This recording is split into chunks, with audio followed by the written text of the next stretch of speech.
Captain Shan Masood with us. We open the floor for the question, please. Shan, have you decided on your team yet? Not yet. We still have to look at the conditions.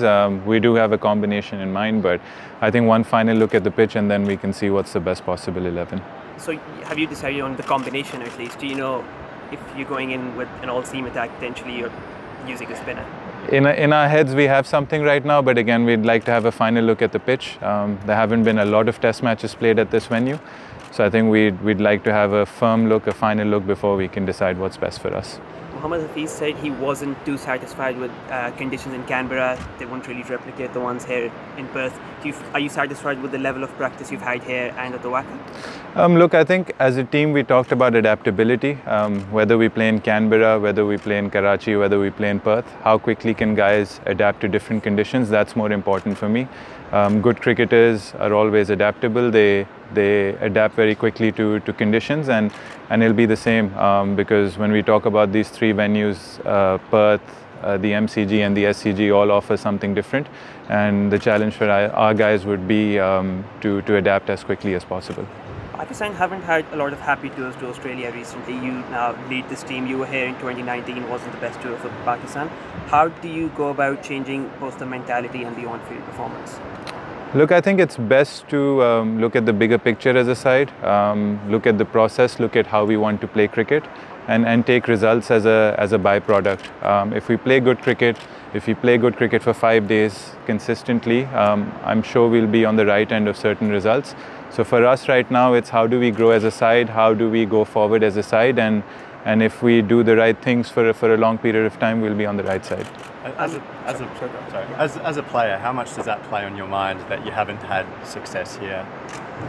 Look, I mean, the beauty of this game is you get the opportunity to do something different. And that's what we want to do as a side. We want to go forward as a side, play attractive test cricket. And if the results come our way, yes. If they don't, then we'll go back to the drawing board and try to rectify our mistakes. But I see a lot of potential in this side, a lot of players that can take Pakistan forward, and again for us it's about the bigger picture and playing good cricket and making sure we can compete against the best, and this is the perfect opportunity to do so. And what would it mean if you could come away with the series victory? No, it would mean the world to us, and like we said, when you talk about the bigger picture, there's the World Test Championship, so every test match, every single point counts.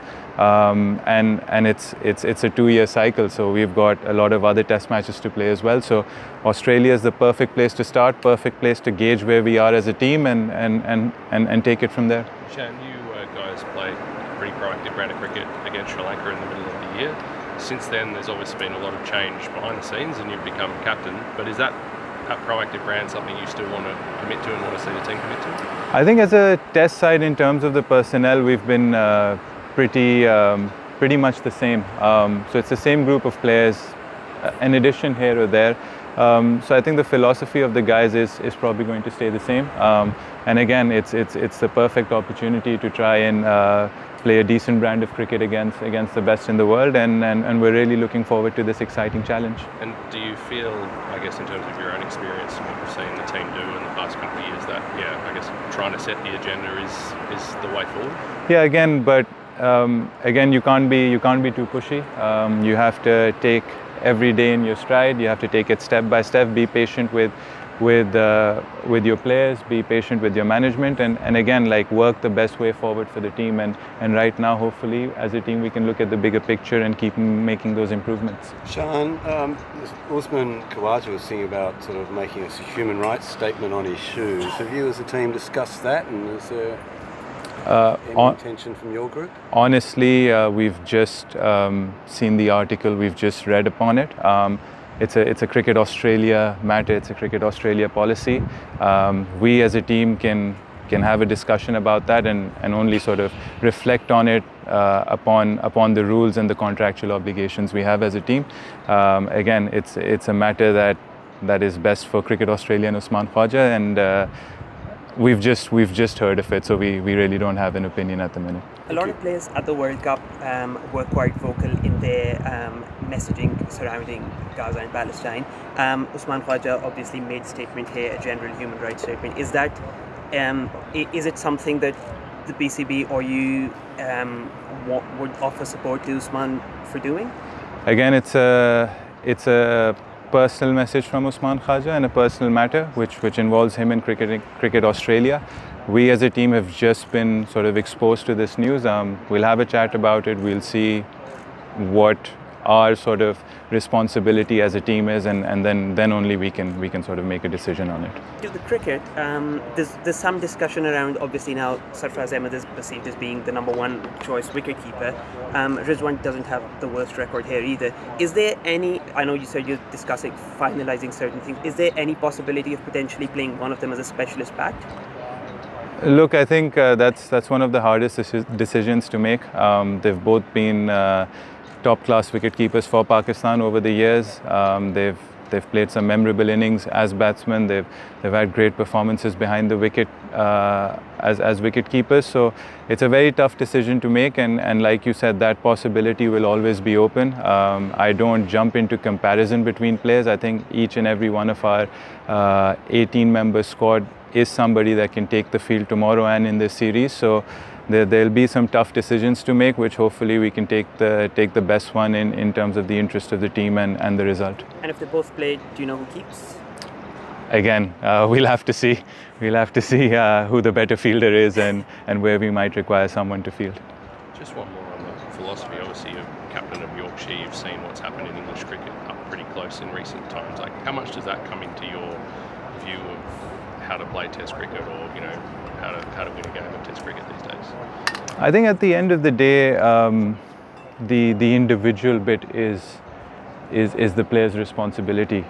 You as an individual have to go out there and sort of play the way that suits you, that suits your game. That's why you've been selected, or that's why you're part of a particular team.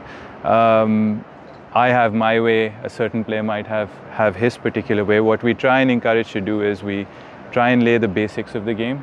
This is what we require to hit as a team, and I think in Test cricket it's pretty obvious you need 20 wickets to win a Test match. So that a lot of that revolves around that, and then you want to create time and space for those 20 wickets to occur, because a lot of the times you can play on a deck that's suited to batting. So how do you create that time? You probably create that by scoring a bit quicker. Again, we're not talking about going gung-ho or anything like that, but again, just play the way that suits you, that suits your game, and also the opposition. I mean, if you let a good opposition ball in an area all day long, they'll have your number. So it's picking your battles, it's being sensible, and it's about seeing the requirement of the game and seeing that what are the ways we can sort of save time in a game and sort of create a situation where taking 20 wickets would be easier. So trying to win the game rather than worrying about how not to lose it. Absolutely, you have to be positive. You have to always think. That's what we said. For us, it's about the bigger picture. We want to come into these conditions and see what are the best ways to win a cricket match. And we'll make mistakes. We might not get over the line, but again, it'll be a great learning for us. But for us right now, it's seeing the bigger picture and seeing how we can play that brand of cricket. Talk about the bigger picture. I know England have been talking about trying to save Test cricket. Is that a similar view from your philosophy, from your perspective? Look, I think we all love playing Test cricket. It's the ultimate. It's the pinnacle. Like I said, we don't need any more motivation in terms of this series. We're playing in Australia. We're playing against the World Test champions. But yeah, Test cricket for us, as a nation, has taken a bit of a hit because we normally play 6 Test matches a year. If you count these 2 Test matches, it'll be 5 Test matches for this year.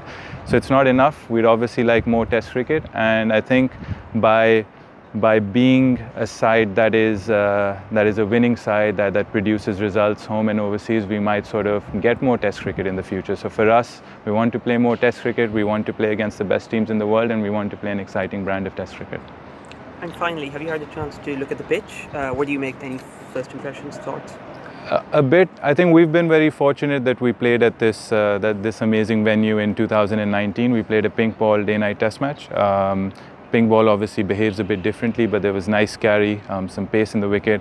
A lot of our guys got runs. It was a 3-day first-class match against a decent Australian A opposition. We got them out for fairly cheap in the first innings, but the match went to a draw.